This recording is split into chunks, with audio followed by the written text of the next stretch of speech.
প্রিয় দর্শক, আসসালামু আলাইকুম। আজকে আবারও আপনাদের মাঝে হাজির হলাম নতুন এবং ইউনিক একটি স্ন্যাক্স রেসিপি নিয়ে। আশা করি রেসিপিটি আপনাদের সকলের কাছে অনেক বেশি সহজ আর ভালো লাগবে।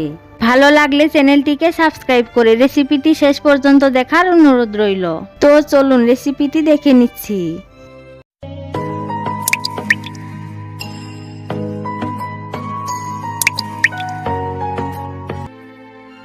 রেসিপিটি তৈরি করার জন্য আমি এখানে মিডিয়াম সাইজের দুটি বয়েল করা আলু নিয়েছি। এখন আলুগুলোকে একটি গ্রেটারের সাহায্যে ভালোভাবে গ্রেট করে নিতে হবে। আপনারা চাইলে হাত দিয়ে অথবা মেশার দিয়েও আলুগুলোকে মেশ করে নিতে পারেন। দেখুন, আলুগুলোকে আমি ভালোভাবে গ্রেট করে নিয়েছি। আর এদিকে আমি একটি বাটিতে দুটি ডিম ভেঙে নিচ্ছি। আপনারা চাইলে ডিমের পরিমাণ বাড়িয়েও নিতে পারেন। এখন ডিমগুলোকে গ্রেট করা আলুতে দিয়ে দিচ্ছি। এবার একটি কাঁটা চামচের সাহায্যে আলু ও ডিম একত্রে ভালোভাবে মিশিয়ে নিতে হবে।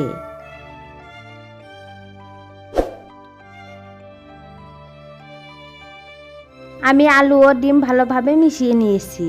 এবার এর মধ্যে দিয়ে দিচ্ছি মিডিয়াম সাইজের দুটি পেঁয়াজ কুচি। ঝালের জন্য দিয়ে দিচ্ছি দুটি পাকা মরিচ কুচি। দিয়ে দিচ্ছি 1/4 টিস্পুন হলুদ গুঁড়া, 1/2 টিস্পুন ভাজা জিরার গুঁড়া, 1/4 টিস্পুন গরম মশলার গুঁড়া, 1/2 টিস্পুন চাট মশলা। সব শেষে দিয়ে দিচ্ছি স্বাদ মতো লবণ। এবার এই সবগুলো উপকরণ ভালোভাবে মিশিয়ে নিতে হবে।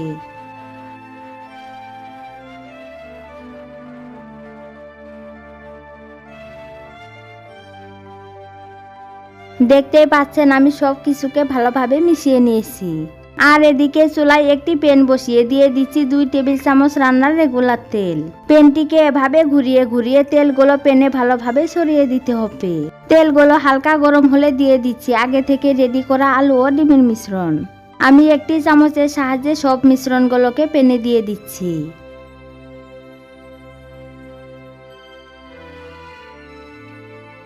আলু ও ডিমের সবগুলো মিশ্রণ প্যানে দেওয়া হলে চামচের উল্টো পাশ দিয়ে এভাবে একটু ছড়িয়ে দিতে হবে এবং ওপরের দিকটা সমান করে নিতে হবে।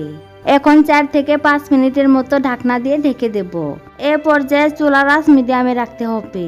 ফিরে আসলাম 5 মিনিট পর। এখন একটি প্লেটের সাহায্যে আমি নাস্তাটিকে উল্টে দেব। এতে নাস্তাটি ভেঙে যাওয়ার ভয় থাকবে না। নাস্তার ওপর পাশ ভাজার জন্য আমি প্যানে 1 টেবিল চামচ রান্নার রেগুলার তেল দিয়ে দিচ্ছি এবং তেলগুলোকে এভাবে একটু ছড়িয়ে দিতে হবে। এবার নাস্তার ওপর পাশ ভাজার জন্য নাস্তাটিকে প্যানে দিয়ে দিচ্ছি। নাস্তার ওপর পাশ ভাজার জন্য আমি নাস্তাটিকে আবারও 4 থেকে 5 মিনিটের মতো ঢাকনা দিয়ে ঢেকে দেব। নাস্তার ওপর পাশ ভাজা হলে আমি নাস্তাটিকে প্যান থেকে একটি বোর্ডের ওপর নামিয়ে ঠান্ডা করে নিয়েছি। এখন নাস্তাটিকে একটি নাইফের সাহায্যে সমান 2 ভাগে ভাগ করে নিচ্ছি। তারপর এরকম ছোট ছোট পিস করে কেটে নিচ্ছি।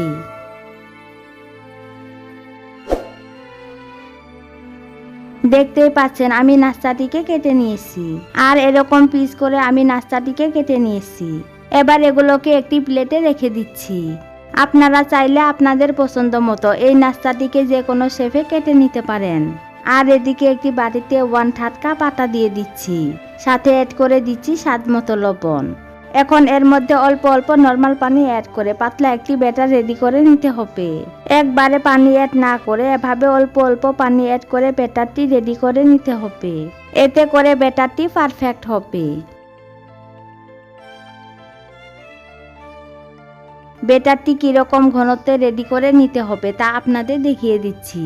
ঠিক এরকম ঘনত্বে ব্যাটারটি রেডি করে নিতে হবে। এবার ব্যাটারের বাটিটাকে সাইডে রেখে দিচ্ছি। আর এদিকে আমি একটি প্লেটে 1 কাপ পরিমাণ ব্রেড ক্রাম্বস নিয়ে নিচ্ছি।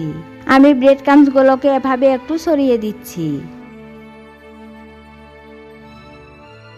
এবার এখান থেকে একটি নাস্তা শেপ নিয়ে প্রথমে আটার ব্যাটারে ভালোভাবে ডিপ করে নিতে হবে। আটার ব্যাটারে ভালোভাবে ডিপ করা হলে তারপর নাস্তাটিকে ব্রেড ক্রাম্বসে ভালোভাবে কোট করে নিতে হবে। দেখুন আমি নাস্তাটিকে ব্রেড ক্রাম্বসে ভালোভাবে কোট করে নিয়েছি। এবার নাস্তাটিকে একটি প্লেটে রেখে দিচ্ছি। আর একইভাবে আমি সব নাস্তাগুলোকে রেডি করে নিয়েছি।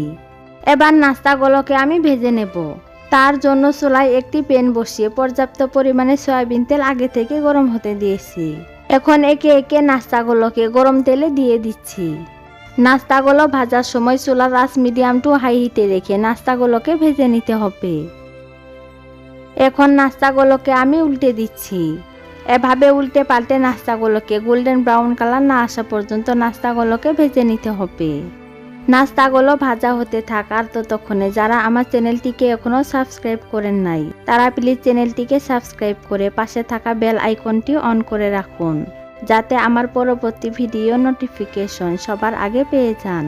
আর অলরেডি যারা আমার চ্যানেলটিকে সাবস্ক্রাইব করেছেন তাদেরকে অসংখ্য ধন্যবাদ। মাত্র 2টি আলু ও ডিম দিয়ে আপনারা এই নাস্তাটি বানিয়ে সকাল এবং বিকালে চায়ের সাথেও পরিবেশন করতে পারেন। দেখতে পাচ্ছেন নাস্তাগুলোতে গোল্ডেন কালার এসেছে। এখন একটি ছাঁকনির সাহায্যে নাস্তাগুলোকে ভালোভাবে তেল ঝরিয়ে সার্ভিং ডিশে তুলে নিচ্ছি এবং আপনাদের গরম গরম সার্ভ করে দেখাচ্ছি। দেখুন নাস্তাগুলো দেখতে মাশাআল্লাহ কতটা লোভনীয় হয়েছে। নাস্তাগুলো দেখতে যতটা লোভনীয় হয়েছে খেতেও হয়েছে অসম্ভব টেস্টি। আপনারা চাইলে এই নাস্তাটি তৈরি করে বাচ্চাদের টিফিনেও দিতে পারেন। একটি নাস্তা আমি আপনাদের ভেঙে দেখাচ্ছি। দেখতেই পাচ্ছেন নাস্তাটি কতটা পারফেক্ট হয়েছে। আপনারা বাসায় একবার হলেও এই রেসিপিটি ট্রাই করবেন, আর কেমন লেগেছে অবশ্যই কমেন্ট সেকশনে জানিয়ে দেবেন। পরবর্তী ভিডিও দেখার আমন্ত্রণ জানিয়ে আজকের মতো বিদায় নিচ্ছি। সবাই অনেক বেশি ভালো ও সুস্থ থাকবেন। আল্লাহ হাফেজ।